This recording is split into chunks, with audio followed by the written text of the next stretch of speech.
É com imenso prazer que hoje damos a largada no mais novo podcast de Garuva, o primeiro episódio do GoCast.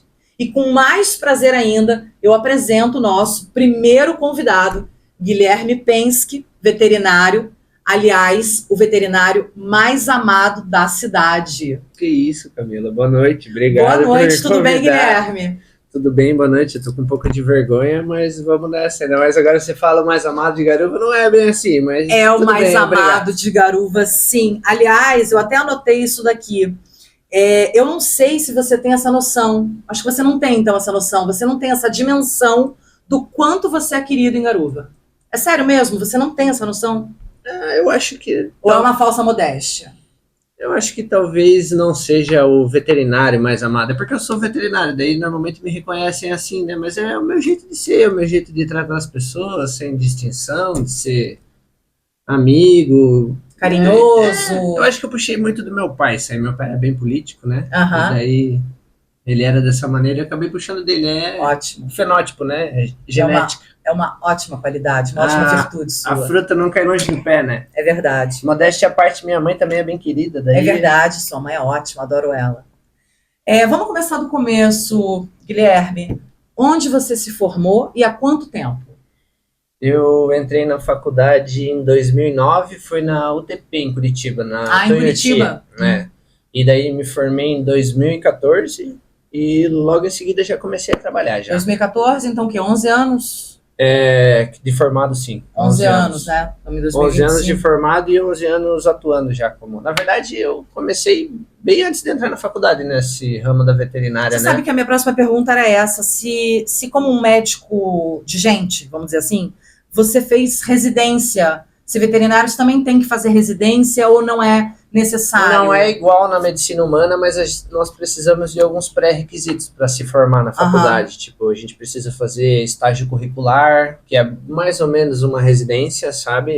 Isso em clínicas, hospitais veterinários? Depende da área que você vai fazer o teu trabalho de conclusão de curso, normalmente. Por Entendi. exemplo, o meu trabalho de conclusão de curso foi baseado em vacas leiteiras, e daí a minha parte de gerenciamento do estágio curricular foi numa fazenda, não foi numa clínica, não foi num... Por exemplo, mas tem gente que vai em mercado para acompanhar os produtos de origem animal, porque o veterinário ele pode trabalhar em vários ramos da sociedade, Sim, né? sim, eu sei. Então, nesse início foi com animais de grande porte. E não é exatamente o que você lida hoje. Não é exatamente o que eu lido hoje, foi uma oportunidade que eu tive na época de fazer um trabalho de uma coisa que eu gostava, mas eu já tinha noção de que não era isso que eu queria trabalhar, era só mesmo para fazer o trabalho de conclusão de curso na época. Entendi. Era uma coisa obrigatória. Uhum. E eu queria perguntar o seguinte: você sempre quis ser veterinário desde criança, aquela coisa? Porque, deixa eu falar de mim.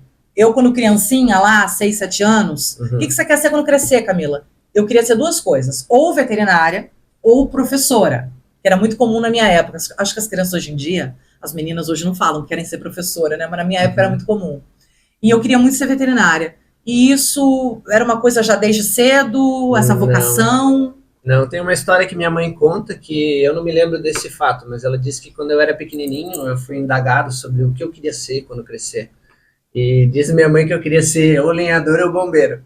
Coisa de criança, né? Mas daí eu acho que a veterinária veio meio que obrigatória na minha vida, talvez, vamos dizer assim. Tipo, eu nunca tive pressão de pai, de mãe, mas só que eu sempre convivi nesse meio, sabe? Tipo, eu tenho pai, mãe, primo, prima e um tio veterinário. Então, tipo, a família é muito veterinária, né? A gente, por exemplo, encontro de família, essas coisas, todo mundo falando de veterinária, coisa arada. E meu pai e minha mãe sempre atuando na área, levando bicho para casa, eu sempre interessado, você convivendo com isso, óbvio, né? Eu vou te falar assim, ó, até entrar na faculdade em 2009, até prestar o vestibular lá, eu tava com um pouco em dúvida, porque assim, ó, eu queria fazer alguma coisa que, vamos ser sinceros, eu queria fazer uma coisa que me desse mais dinheiro, não queria ser veterinário, porque veterinário é complicado, sabe? Daí a maioria das pessoas quando vão escolher uma profissão. E daí, tipo, essa era uma orientação dos meus pais, inclusive, porque eles já eram veterinários, eles conheciam a realidade do veterinário e sabiam que não dava pra, assim, tipo, realizar grandes sonhos, né?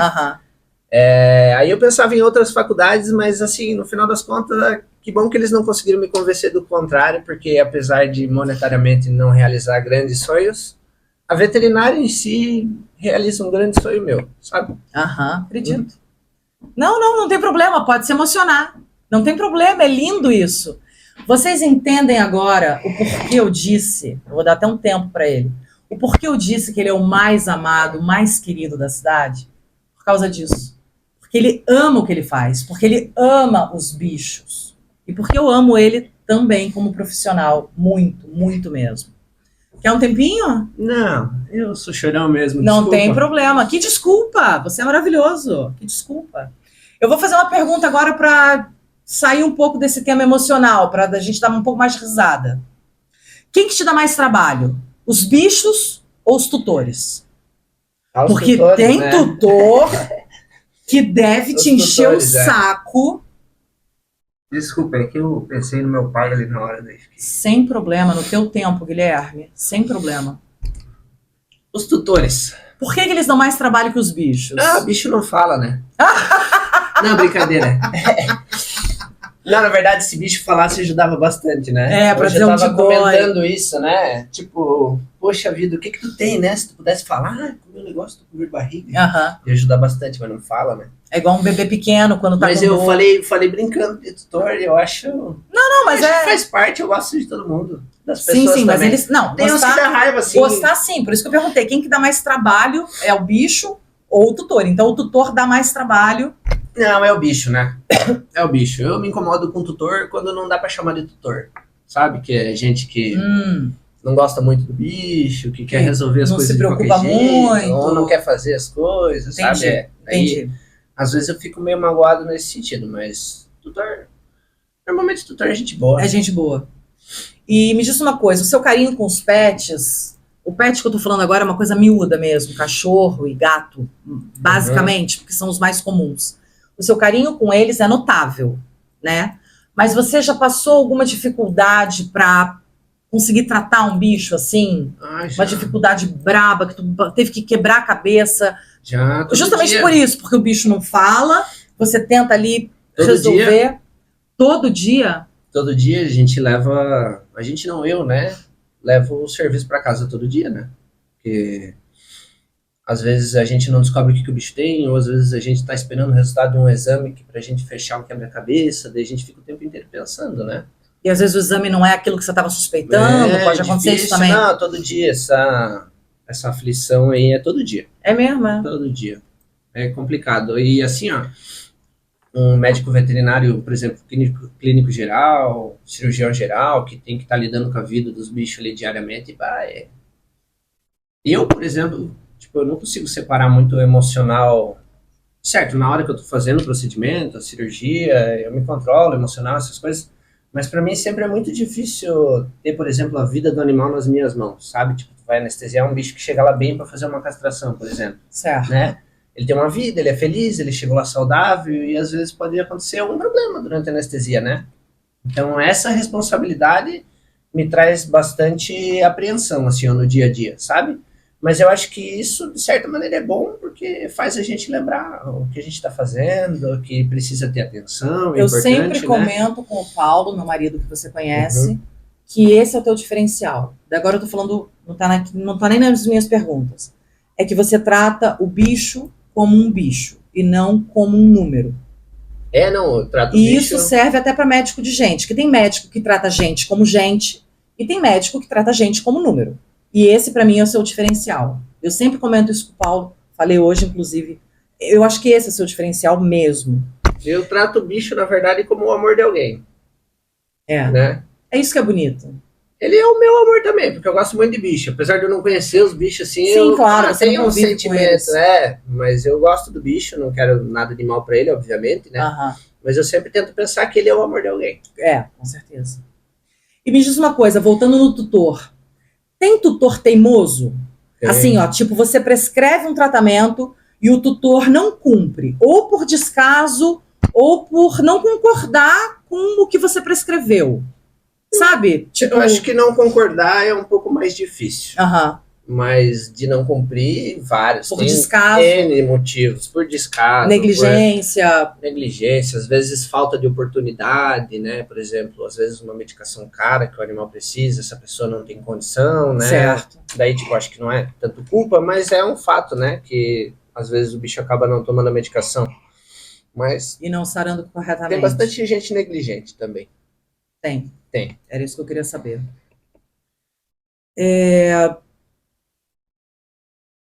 Qual o motivo, número 1, Guilherme, de levarem os animais até você? Tem uma doença específica recorrente, falando daí aqui de garuva, né?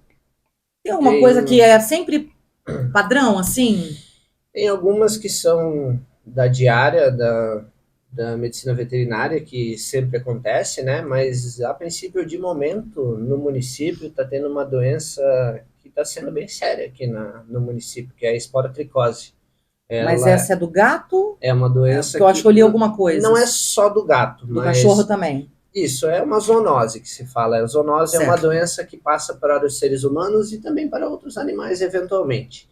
É um fungo, ele se manifesta normalmente causando umas feridas na pele, ele pode atacar o trato respiratório, em casos graves neurológico, alguns órgãos, mas o pior dessa doença é que o tratamento dela é um tratamento bem longo, sabe? Fungo, de maneira geral, que nem a gente pega uma micose na praia lá para tratar, pô, é uma temporada, né? Demora. Tal, demora um monte. E esse fungo aí não é diferente, sabe? Ele também demora bastante para tratar. E normalmente o principal vetor, o principal contaminante que leva esse fungo para os outros lugares é o gato. Por isso conhecido como fungo do gato, mas o nome é esporotricose. Tá, mas deixa eu entender. Ele dá mais em gato do que em cachorro? Mais em gato. Mas assim, ó, se eventualmente um gato contaminado arranha um cachorro ou entra em contato direto com o cachorro, passa para o cachorro, né? Entendi. Eu acho que essa é a doença mais séria do momento, que inclusive merece a atenção de todo mundo, de toda a sociedade, dos políticos, da ONG, de todo mundo aí, porque... Então, repete de novo esses principais sintomas, tá, Guilherme? Então, assim, para ficar mais claro para mim e para o público, eu tenho 2 cachorras, o pessoal tem cachorro, tem gato. Quais são esses primeiros sintomas dessa doença que o tutor tem que ficar atento? O que chama atenção assim primeiro? Normalmente são feridas, tá? Tem que pensar que assim, o principal método de contágio dessa doença é através de arranhão ou mordida. Normalmente de gatos que estão infectados com essa doença, né? Você pode também se contaminar em solo, onde o gato passou, em cima do muro, às vezes, se tiver uma porta de entrada, você pode acabar se contaminando. Quando você diz você, eu mesmo, humano? Humano, é que nem eu falei, é uma zoonose e a gente pode se contaminar também, então tem que tomar bastante cuidado quanto a isso. Não é tão fácil assim de você contrair essa doença, tipo, às vezes você pode até tocar no gato, depois lava a mão, passa um álcool, tudo bem, eu lido com isso todo dia e até hoje nunca fiquei doente. Eu, inclusive, tomei mordida e arranhão de gato com essa doença e graças a Deus nunca fiquei doente. Mas é uma possibilidade que acontece, alguns tutores, clientes meus já ficaram doentes, um deles bem sério uma vez, porque pegou uma infecção pulmonar daí com esse fungo, e daí, tipo, normalmente as infecções respiratórias pulmonares são mais difíceis de tratar, sabe? São mais sérias. Mas, enfim, os primeiros sintomas que aparecem no gato. A esporotricose ela se manifesta de 2 maneiras. A forma cutânea, que dá umas feridas na pele, é tipo como se fosse uma sarna ou não tem nada a ver? Não, é uma ferida como se fosse uma erupção vulcânica, assim, ó. É realmente uma ferida vermelha, sai sangue, fica meio roxa, assim, é bem feia essa ferida. Uhum. Quem tiver interesse, às vezes dá uma pesquisada no Google aí para dar uma olhada, esporotricose, né? Para saber identificar, mas é assim, ó. Normalmente como é que acontece? O gato brigou lá no telhado, no vizinho e tal, aí apareceu com um corte na cabeça. Aí esse corte tá ali e tal, daí ele dá uma saradinha, daí não sara, daí vai aumentando, significa que o fungo se instalou ali naquela briga, ali naquele momento, entendeu? Certo. Se não tratado o animal, vai evoluindo, vai espalhando ferida pro corpo, às vezes não é só aqui, ela aparece lá no rabo, aparece em outros lugares. Tem a forma respiratória também, que é quando o gato inala esse fungo, ele fica no narizinho aqui, ele pode normalmente causar um sintoma que se chama nariz de palhaço.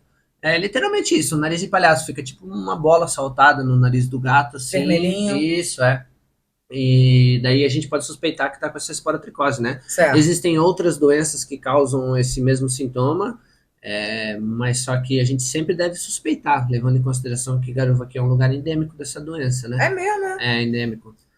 E me diz uma coisa, os sintomas no cachorro são os mesmos que esse que você mencionou no gato? Sim, os sintomas são os mesmos. Normalmente, cachorro não transmite para outros animais, é mais gato que transmite, pelo fato de ter contato de arranhão e mordida, né? Os bichos são meio selvagens, Sim, eles acabam sim. se contaminando, possivelmente, principalmente porque brigam bastante, né? Normalmente, a grande população de felino de Garuva não é castrada ainda, né? Isso daí os hormônios fazem com que eles... Eu quero falar sobre isso mais pra frente. Em competição, né? Um com o outro, por briga de território, de fêmea, essas coisas.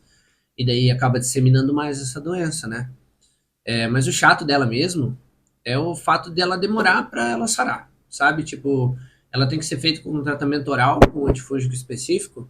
E, já é difícil dar medicação oral para gato, né? E ainda mais, às vezes, tipo... Eu não manjo de gato, eu não tenho gato, mas eu sei que é difícil. Né? É difícil. E assim, ó, o gato não tem que cuidar que nem o cachorro. Tu cuida com a boca pra ele não te morder, mas o gato tem que cuidar com a boca, com as patas, né? E, as unhas. Ele machuca bastante. Então, levando em consideração que o gato tem uma doença que transmite pra gente se arranhar, se morder, e tu tem que tratar o gato dando comprimido pra ele, normalmente você tem que manipular esse gato, enfiar o dedo na goela às vezes, né? Então acaba se tornando uma doença bem chata de tratar. Inclusive pro dono. Porque o dono não tem as manhas, que é chato para você, imagina para o dono que não tem as manhas para lidar. Existem maneiras alternativas de tratamento, tipo mandar manipular a medicação, que daí você faz em formato de líquido, ou às vezes de comidinha, de patezinha, assim, que o bicho aceita melhor, né?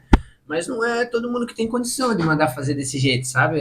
Tem que ser manipulado todo mês, é um tratamento extenso, leva no mínimo 90 dias, mas eu já tive paciente que levou 1 ano e meio para ser curado dessa doença. Meu Deus, Guilherme. E daí, tipo, tem que tomar medicação diária, ou senão o bicho morre, sabe? Então... É muito sério. É muito sério. Tem que... E tá tendo uma epidemia disso em Garuva. É importante a gente estar discutindo isso daqui aqui para que as pessoas tenham ciência do problema, saibam identificar, saibam correr até o veterinário para ser tomadas as medidas necessárias, né? Né? E tipo, e eu falo isso não, o Guilherme é dono de clínica, tá falando ali para levar lá ganhar dinheiro, não é? Tipo, a prefeitura ajuda também no combate a essa doença, eles disponibilizam as medicações quando identificado o problema. Tem uma mobilização geral aí em torno disso, mas ela é insuficiente no momento, sabe? Então as pessoas saberem, conhecerem, tipo, a sociedade em si acaba ajudando bastante a gente a combater um problema que na verdade é da sociedade, né? Sim. Normalmente a gente fala, prefeitura, não sei o quê, mas tipo, somos nós, né? A sociedade que temos que nos mobilizar para resolver os nossos problemas normalmente, né? Com certeza. Tem mais alguma coisa que você queira falar sobre essa doença?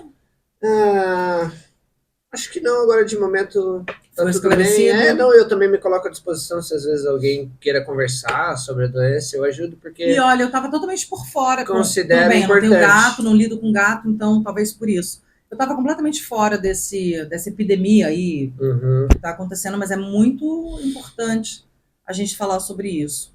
Então, mudando de assunto, eu queria saber qual foi o pet mais exótico que você já tratou, se é que tratou alguma vez. Eu não costumo me meter onde eu não entendo, sabe? Tipo, eu não sou daqueles veterinários que abraçam tudo e tentam fazer de tudo e às vezes faz uma coisa que não sabe? Tipo, normalmente quando aparece um bicho pra mim exótico, eu já atendi alguns bichos exóticos. É isso que eu quero saber. Mas na época da faculdade, supervisionado por um professor, não era eu o médico responsável desse animal, né? Hoje em dia eu lido com cães e gatos. Já trabalhei com vaca, às vezes eu até atendo numa emergência quando não tem ninguém para fazer esse serviço, né? Mas não é minha praia, eu lido com cães e gatos. Então, assim, não rola uma tartaruga, já coelho, uma ave? Já participei de uma anestesia de uma tartaruga uma vez. Ah, é? Já participei de anestesia de lobo-guará no zoológico de Curitiba. Que mais que eu já fiz, que eu já vi? Eu já fiz, é meio difícil, mas assim, acompanhar uns atendimentos interessantes, né? Teve uma iguana uma vez que eu atendi em Curitiba lá num hospital particular, não fui eu que atendi, acompanhei também a veterinária lá, eu era estagiário. E a iguana lá, não, fica tranquila, ela é boazinha, não sei o que, fica tranquila. A iguana acabou mordendo o nariz da tutora, da própria tutora. Meu Deus, peraí, a iguana tinha uma tutora, eu já acho isso maravilhoso. Quer dizer, a iguana tinha uma dona. Mas a iguana não é aquela que dá a rabada? Então. O perigo deles não tem alguns bichos desses que são pet, né? As pessoas têm com elas como pet. Eu acho muita loucura. Que nem tem alguém que tem exótico, cobra. Né? Cobra. Não, porque o coelho, o passarinho, a tartaruga, o peixinho, até vai. Agora, a iguana, cobra, já não é a minha praia, não.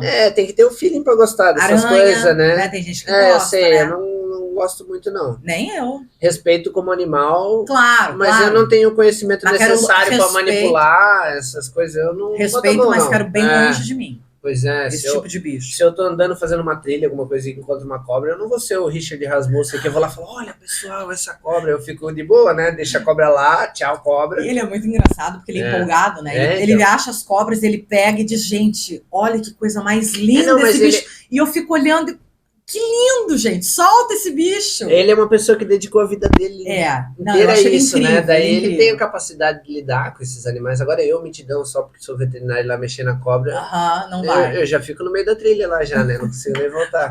Já trava, né? Até me perdi já aqui. Tá, quero falar de outra coisa agora. Muita gente, Guilherme, tem dúvida sobre a eutanásia nos animais. E eu sei que é uma decisão muito e sempre dolorosa. Quando chega nesse ponto, é por quê, Guilherme? Já chorei aqui, vai fazer eu chorar de novo agora. Então nós vamos chorar junto, que você sabe que eu tenho um histórico triste também. Que não envolve você, mas... é difícil fazer eutanásia, sabe? Eu acho que a função do médico veterinário é salvar a vida, não tirar. Eu até, os primeiros anos de carreira ali. Toma uma aguinha, toma. Talvez... Era mais fácil? Até uns 8 anos atrás eu não fazia eutanásia de jeito nenhum. Tipo, não importa o que o bicho tinha. Na minha cabeça eu não fazia eutanásia. Eu não sabia lidar com esse sentimento. Eu não conseguia fazer isso dali. E às vezes botar a cabeça no travesseiro à noite. Eu costumava na minha cabeça... meio que, vamos dizer assim, não é bem isso, mas eu vou simplificar a maneira como eu me sentia. Eu costumava meio que terceirizar as responsabilidades para falar assim para a pessoa, pô, mas esse bicho aí tem salvação, é só levar para Curitiba e fazer uma ressonância magnética e não sei o que. Depois de um tempo eu comecei a refletir que não é bem assim, né? Tipo, não é todo mundo que tem condição de fazer, exemplo, né, ressonância magnética, às vezes não é isso que vai salvar a vida do bicho, mas eu achava uma desculpa e dava essa desculpa para mim para não fazer eutanásia. Certo. Até que um dia uma cliente e amiga minha precisou desse serviço. A cadela dela estava com câncer, estava bem feio. E eu não fazia esse serviço na minha cabeça. Até então? Eu não fazia esse serviço. Ok. E eu, obviamente, me neguei a fazer esse serviço. Falei, se quiser leve em outro lugar, faz, eu não faço, eu não me sinto bem, desculpa, e não fiz. E... fui dormir, segui minha vida. Durante a noite, essa mulher me mandou várias mensagens, vários vídeos da cadela, tipo, passando mal, agonizando, tipo, tava sangrando, tava bem feio, sabe? E eu não vi, sabe? Eu acordei de manhã e vi, assim, sei lá, 10 fotos, 10 vídeos da cadela lá sofrendo, agonizando, e daí no final uma mensagem dela dizendo, descansou, doutor, obrigado. E daí, você sentiu isso? Depois desse dia eu mudei um pouco o meu pensamento sobre a eutanásia, sabe? Continua sendo difícil, mas eu faço hoje em dia, quando necessário, né? Óbvio que tem muita gente que às vezes quer se livrar do bicho, né? Também não sou trouxa, não faço de jeito nenhum. Mas eu não tô nem hoje, nem passou pela minha cabeça esse tipo de gente, tá? Às vezes, tipo, tá doente, não sabe nem o que tem, tá no primeiro dia de tratamento e fala, será que não é melhor sacrificar? Não. Não, pelo amor de Deus, não, né? aí não. Mas tem casos que a gente sabe que não dá certo, sabe? Tem doenças que não tem cura, tem animais que, por exemplo, tu falou da tua cadela ali, né? Tipo, não foi o caso dela, né? Mas era uma coisa assim que no final, nos últimos dias, a gente meio que sabia que não ia dar certo, né, Camila? Era muito difícil eu também falar isso pra você meio que sabia, não queria aceitar, né? Mas... a gente chorou junto. Pois é, foi difícil, né? Mas alguns casos tem que ser feito, infelizmente, não me sinto bem, mas hoje em dia faço. Mas então, ficou acho que esclarecido, que às vezes, falando agora tecnicamente, às vezes realmente para aliviar o sofrimento do bicho. Eu digo, agora eu tô falando pro tutor, às vezes é necessário, quando você ou qualquer outro veterinário falarem, é porque muito provavelmente aquilo é necessário. Porque agora eu tô pensando na cabeça do tutor assim, dele ouvir isso, aquele bicho que tá com ele lá 11, 12, 13 anos, e ele achar aquilo um absurdo, mas é porque ninguém quer isso, mas é porque realmente, então, é necessário. Quando eu tenho que tocar nesse assunto, eu sempre piso em ovos. Era isso que eu ia perguntar em seguida. Como você lida com isso quando você tem que dar essa notícia, quando você vê que aquilo não tem jeito? Você tenta ser pragmático? Não, eu tento ser bem... Você enrola? Não é enrolar a palavra, é cuidadoso com as palavras. Você contorna a situação? Eu primeiro dou todas as outras possibilidades existentes na face da Terra antes de falar de eutanásia, sabe? Ah, entendi. Às vezes, quando eu vejo que talvez é hora de falar da eutanásia, eu falo, mas não falo com todas as palavras, sabe? Eu falo pra pessoa que às vezes pode ser que vai ser difícil, que tem que entender que às vezes se não funcionar isso e aquilo e o animal tiver em sofrimento, tá. Às vezes tem que cogitar aliviar o sofrimento. Eu não falo assim, tem que fazer eutanásia porque essa doença não tem cura, sabe? Você é cuidadoso. Eu, durante a minha profissão, 11 anos já, né, de formado, responsável pelos bichos, eu já tomei algumas pauladas na cabeça, assim, de, tipo, achar que eu tava certo e não tava certo. Por exemplo, teve uma vez que eu fui chamado para atender um bicho atropelado na rua, um bicho de rua, e dizia que o cachorro tava lá fazia 3 dias que só se arrastava e não andava, que não conseguia levantar, nada. E cachorro atropelado que se arrasta é fratura, normalmente de coluna, alguma coisa assim, né? E um bicho desse de rua, eu fui lá prestar o atendimento, né? Fui lá olhar como é que ele tava, tal, e examinando ali por cima ali, levantei a cauda assim, vi que não tinha contração, que ele não se mexia, não sentia dor, e conversando com os veterinários da época ali, da prefeitura e tal, foi meio que conversado na possibilidade de fazer eutanásia. E na hora, optamos por isso mesmo, o cachorro estava bem machucado, estava tetraplégico, não se mexia, não tinha orçamento para fazer uma cirurgia que possivelmente não ia dar certo na nossa cabeça naquele momento, né? E, eu caí do cavalo, eu fui fazer anestesia pro cachorro, para ele parar de sofrer ali, né? Para ele dar uma dormidinha. E durante essa anestesia, o cachorro teve uma convulsão. E quando ele teve essa convulsão, ele movimentou a pata, o rabo, movimentou tudo, Eu falei, opa, peraí, esse cachorro aqui não vai ser eutanasiado, né? Esse cachorro aqui tem salvação. Apesar de não ter como fazer os exames nele e tal, vamos fazer o possível que tá ao alcance, né? Aí levei pra casa, coloquei lá na churrasqueira da minha mãe na época, lá atrás, lá, no espacinho que tinha lá, comecei a tratar, da anti-inflamatória, tal. O cachorro ficou lá um mês, depois de um mês levantou o bicho. Ficou bem, era um cachorro que tava meio que condenado, por pouco... Mas é que eu achei interessante que você começou a contar esse caso do cachorro atropelado, dizendo assim, eu já muitas vezes na vida vi que errei. Mas ali, porque eu ia eutanasiar o cachorro. Eu sei, mas é que eu ouvindo, tá? Eu de fora ouvindo essa história, não é que você errou quando você achou que a eutanásia era a única opção. Naquele momento, a ciência que você estuda te levava para aquele caminho. Mas isso é uma coisa que faz a gente aprender. Ok, mas você chamar isso de erro, aquela tua intenção de fazer a eutanásia naquele momento, você chamar isso de erro, a palavra tá errada. Eu não sei qual seria, mas erro não é. Na minha opinião, entende? Eu acho que foi sorte, foi bênção divina. Pode ser. E assim, eu vou fazer uma anestesia num cachorro, sei lá, a cada 200, 300 tem uma convulsão. Não é normal isso acontecer. E justamente aquele cachorro lá teve a convulsão e me fez abrir os olhos e entender que ele não tinha uma lesão completa de coluna, que ele ia, às vezes, conseguir voltar a andar, né? Foi tipo e quantos cachorros você pegou que você foi dar uma anestesia para fazer uma cirurgia, a anestesia não pegou, que nem a minha? É raro, né? Poucos, talvez uns 5, 6, 7. 11 anos, né? Que azar que eu tive. Não, mas Tá, eu não posso chorar. Você já chorou 2 vezes, mas eu não posso chorar. Você chorão, eu sou chorão, né? Desculpa. Não, mas eu também sou. Você nasceu... Ainda mais quando se trata da minha cachorra. Das minhas cachorras agora, né? Todo mundo fala que eu sou chorão porque eu sou canceriano. Não, Mas que não tem nada a ver. Não tem nada a ver com chorão, eu acho. Canceriano é rancoroso. Não sou não também. Dizem. Ah, mas eu também, o papo não é signo, vamos lá. Guilherme, como veterinário, como é que você, é mais ou menos dentro disso que a gente está falando, como é que você percebe ou entende que aquele bicho, seja qual for, ele tem sentimento? Pera, antes de você responder. Eu conheço pessoas próximas a mim que acham que o bicho não tem sentimento.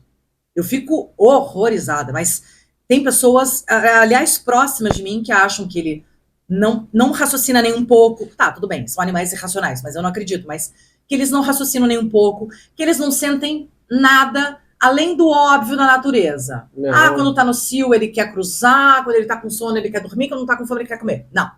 Eu acredito, eu quero saber como é que você percebe, que eu acredito, eu sei que você acredita que você é do meu time, que eles têm sentimentos. Tem. Mas como é que você percebe isso? Como é que você percebeu isso? Ah, eu acho que tá intrínseco ali já. Você olha pro bicho, ele abana o rabinho, gosta de você. Tipo, pra mim, que sou veterinário, é fácil entender, às vezes, quando o bicho, olhando a cara dele, entender o que ele tá sentindo, se ele tá com raiva, se ele tá feliz, se ele tá com dor, principalmente, se ele tá triste, se ele não tá. E dá de perceber na expressão facial deles que eles têm sentimentos, sabe? Eu consigo fazer isso com as minhas cachorras. Isso falando em cão, falando em gato também, eu tenho gato, eu consigo entender quando eles estão felizes, quando eles estão tristes, quando eles estão brabo. Eu tenho vários gatos, eu consigo saber quem é quem pelo barulho do miado, pelo barulho do latido. Dizer que os bichos não têm sentimento é bobagem, né? Total. E assim, ó, principalmente os animais domésticos, eles acabam pegando muito essa humanização da gente, né? Eles acabam adquirindo alguns sentimentos que nós que transmitimos para eles durante todos esses anos de companheirismo, né? Exatamente. Então é um bicho, o cachorro principalmente é um bicho muito humanizado. Muito. Eles têm sentimentos que vêm de origem humana, eu penso, sabe? Sim, sim. Exatamente. Domesticáveis, né? Porque eles foram Então, domesticados. eles entendem, às vezes, quando a gente tá triste, quando a gente tá feliz, são criaturas bem inteligentes. Não que animais selvagens e silvestres também não sejam inteligentes, eles são inteligentes do jeito deles, claro que são. Pra necessidade deles, né? Aqui o cachorro que não tem que caçar, não tem que fazer nada, ele se preocupa com outras coisas, né? Sabe a Catarina, minha Catarina querida, que você cuida?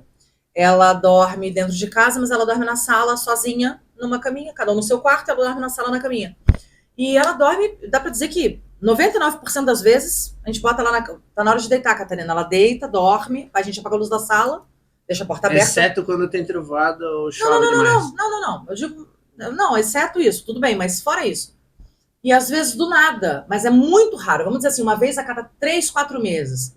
Tá todo mundo indo, cada um fechou sua porta, eu tô fechando a do meu quarto, e ela tá, eu digo pro Paulo, ela quer dormir com a gente. A Paulo, não, porque não sei o quê. Ela quer aquela, só de eu olhar pra carinha dela, carente, ela. Mas não é só porque ela, não sei se parece muita loucura, não é porque ela estava, obviamente, fisicamente na minha porta. Pelo semblante, pela feição. A cara de gato de botas, né? Eu entendo que ela diz assim, mamãe, eu não quero dormir sozinha na sala. Aí eu simplesmente trago a cama dela pro lado da minha cama, ela dorme comigo. Na noite seguinte, e daí ela dorme sozinha 3 meses seguidos. Que bom. E não teve chuva, não teve trovada, não teve nada. De tanto que eu a conheço, entende? Que bom que ela não pega manha, né? De querer dormir todo dia, né? Que é só uma vez a cada 3 vezes. É raríssimo. E assim, eu não sei o motivo. Porque ela não fala, óbvio. Mas alguma coisa naquele dia, eu acho que ela precisa dormir comigo no quarto. E eu deixo. Põe a caminha dela no chão. Não, ela dorme no chão. E eu deixo. Eu antigamente deixava meus bichos dormir também no quarto junto comigo, mas eu tenho principalmente mais gatos do que cachorro. E daí gato, não tem como controlar, eles querem brincar de noite em cima de você dormindo lá, eles ficam pulando, correndo. E daí, tipo, tive que tocar eles pra fora. Hoje em dia, todo mundo pra fora, na hora de dormir, eu fecho a porta, porque senão quem é que... E eles entendem? Ah, nem sempre. Às vezes eles raspam a porta lá, mas se eles não me deixarem dormir, quem é que vai comprar a ração deles, né? Então, tem que aceitar, né? Eu encho os potes de ração lá, fiquem pra fora hoje. Hoje não, todo dia à noite. Guilherme, tem algum fato curioso que você presenciou no teu trabalho? Curioso mesmo, assim. Deve ter vários, né? Mas agora para lembrar um. No meu trabalho, vamos colocar a história de uma gata que eu adotei da rua. Eu tava um dia, não lembro se era um feriado, um domingo, tava com a minha esposa pedalando, andando de bicicleta lá em Joinville, lá na estrada Timbela. E daí, pedalando, ela pra trás, eu pra frente, querendo ir embora logo pra casa, de repente ela, mãe! Eu olho pra trás e a Juliana com a bicicleta parada lá. Falei, o que que deu? Furou o pneu, né? O que que aconteceu? Voltei lá pra ver o que tinha acontecido. Gateira, do jeito que ela é, gosta muito mais de gato que eu. Achou uma gata lá no meio do milharal lá. A gata pele e osso, mas morrendo a gata, de certo? Tadinha. Tipo, vários e vários e vários dias sem comer, sem tomar água, lá no meio do milharal lá. A gata deu um miado, a Juliana escutou, parou, ficou esperando, de repente ela apareceu, assim, igual um zumbi, The Walking Dead, saindo lá de trás, assim, ó. Aí eu cheguei perto, a Juliana tá com a gata no colo, assim. Daí a gata, olha só, a Juliana, olha só, amor, que pecadinho, não sei o quê. Aí eu olhei pra ela e falei, Juliana, que pecadinho, né? Por que que tu tem que ver esses bichos da rua? Brincando, né? Obviamente, Claro, né? Não ia claro, deixar claro. de ajudar, mas... E agora, o que que nós vamos fazer? Ela me olhando com aquela carinha de gatinho de bota, que nem eu falei, né? A gatinha foi lá, se esfregou nela. Eu falei, tá bom, então vamos levar nós de bicicleta, né? Pra levar um gato, andar 8 km de bicicleta no meio da cidade, né? Aí lá vai o Guilherme carregar o gato no colo, né? Esgoelei a gata lá, segurei assim na nuca pra ela não fugir, tentava escapar de mim. Eu falei, pô, tô tentando te ajudar, para de me arranhar, né? Levei ela de bicicleta embora. Chegou em casa lá, mal a gata, mal, tipo, bem desidratada, morrendo da fome, né? Daí, tipo, Desnutrida. na época eu morava em Joinville, não morava aqui em Garuva mais, e eu não tinha os equipamentos, as coisas pra atender ela naquele momento, né? Eu olhei, identifiquei ali que ela tava desidratada e tal. Mas ela tava bem, teve força pra miar, pra pedir ajuda, né? Daí eu deixei ela ali, ela comeu, se alimentou, Deu os primeiros socorros tomou ali. bastante água e tal. Dia seguinte de manhã trouxe ela para a clínica, fiz um hemograma, que era o que eu tinha disponível na época ali. Apareceu que ela estava com uma infecção bem severa, sabe? Com as células de defesa bem elevadas. E a gata bem desidratada, eu dava bastante água, coloquei ela no soro, ela não reidratava com facilidade, estava bem malzinha mesmo. E eu, com base no exame de sangue, no exame clínico dela, examinando, eu vi ela muito barriguda, eu apalpava o abdômen dela e ela estava com o abdômen muito cheio, né? E juntando ali as peças do quebra-cabeça, eu deduzi que ela estava com infecção uterina, sabe? Tipo, eu olhava a perereca dela, estava escorrendo um puizinho ali, aumento de volume abdominal. A Catarina teve. E no exame de sangue, uma infecção, tipo, muito grande, sabe? Falei, infecção uterina, pegar essa gata, castrar logo, resolver esse problema, daí ela vive bem, né? O Guilherme lá anestesiou a gata, abriu a gata, infecção que nada, tava prenha a gatinha. E daí fechei a gata, voltou para casa, 2 semanas depois criou 5 filhotes. Saudáveis? Saudáveis, todos saudáveis. Daí a gente doou todos os 5, depois de umas 2 semanas uma mulher quis devolver uma gata lá que tá lá com nós até hoje. Daí tá mãe e filha lá até hoje. Não brinca. Foi até bom que a outra voltou, porque essa gata que a gente resgatou lá, que foi feita a cirurgia, ela é meio antissocial, assim, ela não gosta dos outros. Daí ela, só com a filha dela se dá. Então que a filha ela voltou, pelo menos tem uma companhia agora. Cara, que loucura. Mas esse foi um fato inusitado. Bem inusitado. Eu, na verdade, assim, eu deveria ter feito um ultrassom pra entender o que tá acontecendo, mas não tinha ultrassom, não tinha também verba pra gastar com bicho de rua, aquele negócio, né? Sei. Aí fiz o hemograma, juntei as peças, mas um negócio que foi um erro, não devia ter anestesiado, mas no final das contas deu tudo certo, né? Eu lembro que minha esposa estava me auxiliando na cirurgia, aí a gente abriu e falei, puta merda, amor, não é, desculpa o palavrão. Pode falar palavrão. Não é infecção uterina, tá prenha dela. Capaz, tá prenha dela, olhando assim dentro dela, falou, eu posso tocar? Falei, tá louca, Juliana, vai tocar? Sai daqui. A pergunta que eu faria na hora, posso pegar? Tipo, tá dentro do útero, dentro da placenta, né? Posso tocar? Eu falei, não, vai te embora daqui, né? Não incomoda. Esse foi um fato inusitado, acho. Gente, muito curioso. Mesmo. Então, tudo lá, vive firme e forte. Para finalizar, Guilherme, eu queria que você falasse para mim e para o público que está assistindo a importância da castração, tanto em cães como em gatos. Em gatos principalmente, né? A gente falou sobre a esporotricose ali. Certo. A influência hormonal faz com que os animais saiam mais da casa deles, sabe? Do território deles. O ideal é que, tipo, os felinos, de maneira geral, ficassem presos. Tipo, a tua casa tivesse tela, não deixasse ele com vida livre. Mas isso não é meio que anti-intuitivo da natureza do felino? Eu acho Olha, a que pessoa que não não. entende nada de gato falando. Eu acho que não e sim ao mesmo tempo. Porque para mim eles têm um espírito livre, diferente do cachorro. Eu acho que sim e que não, e que isso é motivo para uma discussão bem grande, porque gatos, eles são, tecnicamente eles são selvagens, mas os gatos que nós temos, eles são domesticados, né? Então eles são pets, vamos dizer assim. E esses pets aí que podem parecer inofensivos, soltos assim na fauna, eles fazem um estraguinho, viu? Porque eles matam tudo que se mexe, né? Tipo, quem conhece gato deve saber que passou uma borboleta na tua casa, teu gato matou. Tinha um passarinho lá dando sopa, teu gato matou. Lagartixa lá na parede, teu gato matou. Teu gato mata tudo que se mexe. Que é menor do que ele consegue, né? Então, tipo, gatos de vida livre, além de estar disseminando essa doença importante que é a esporotricose... Ela mexe na cadeia? O gato, esse gato livre, ele mexe nessa cadeia?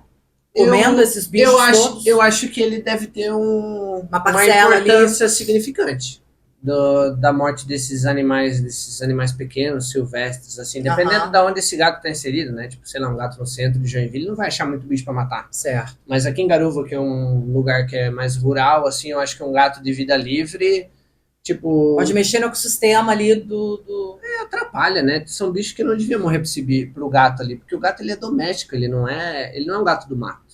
Se pegar um gato do mato e levar para dentro de casa, ele não vai ficar dentro da casa. É um gato que é totalmente diferente do gato doméstico. Entendi. Sabe? É um gato que é selvagem, não tem como fazer carinho nele, essas coisas. Entendi. Então, o gato, assim como o cachorro doméstico, é doméstico. Tu tem que ter responsabilidade em cima dele, né? Tipo...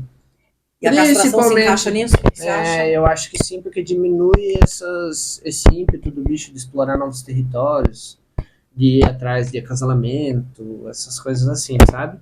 Consequentemente, diminui a taxa de transmissão da esporotricose, essas coisas.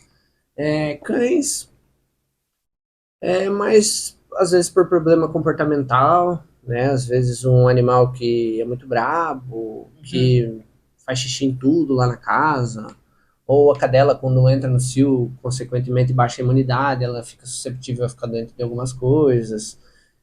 Quando você faz a castração, você diminui a probabilidade de ter infecções, tumores, essas coisas, né? Não significa que não vai ter, mas diminui consideravelmente a chance de ter, né? Então... Você indicaria a castração livremente, é isso? Olha, parece um pouco de hipocrisia, porque eu ganho dinheiro com isso, né? Mas sim, a castração é importante. É bem importante no meu ponto de vista. Então, quem pode, você acha que deve castrar lá o seu gato, o seu cachorro? Principalmente os felinos. Os cães é um pouco de opção, mas eu acho importante também. Os meus eu castro. É mesmo? Então é isso, Guilherme. Eu te agradeço muito pela sua presença, por você ter aceito ser o meu primeiro convidado.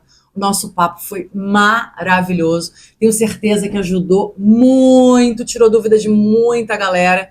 E é por isso, gente, que eu falei que ele é o veterinário mais amado de Garuva. É só assistir o vídeo que vocês vão ver, não é a Camila falando. Muito, muito obrigada mesmo por você ter participado do nosso Golcast.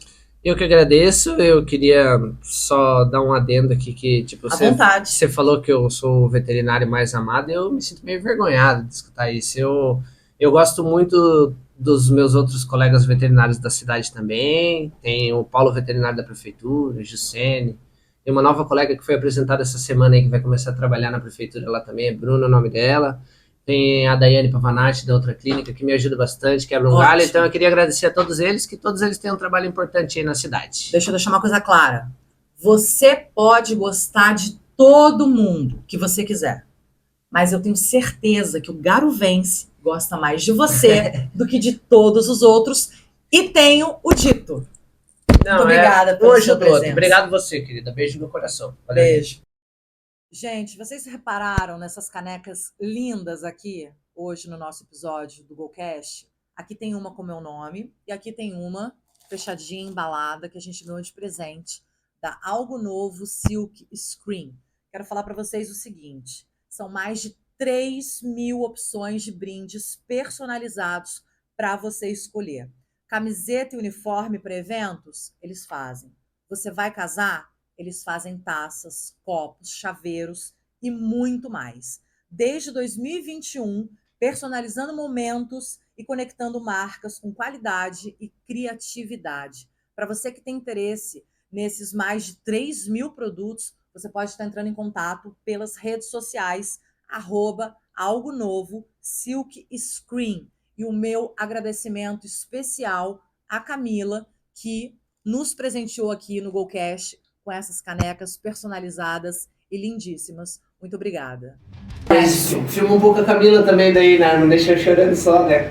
Ah, decoração? Vamos providenciar ali pro Sandro. Até agora eu tô achando bem bom. Não se prenda nos detalhes. Você não vai nem ver foto, não vai compartilhar.